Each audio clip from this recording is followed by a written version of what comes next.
Tortoise and the Eagle. A short moral story. Once, a tortoise watched an eagle soaring high above the trees. "I wish I could fly like that," he sighed. Every day, he begged the eagle to teach him.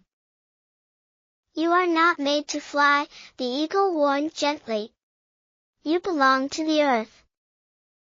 But the tortoise insisted. Tired of his begging, the eagle finally agreed. "I will take you up," he said, "but the sky is not a place for shells."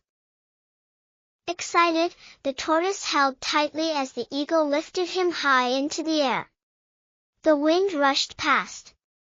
The tortoise felt free, until he looked down. "I want to fly on my own," he shouted. The eagle, trying to teach him a lesson, let go. The tortoise flapped his legs, but he had no wings. He tumbled to the ground and landed hard, his shell cracking slightly. Hurt and humbled, he slowly crawled back to the forest. He no longer envied the sky but appreciated the strength of his shell and the safety of the ground. Moral: be proud of who you are. Trying to be someone else can lead to your downfall. Thank you for watching.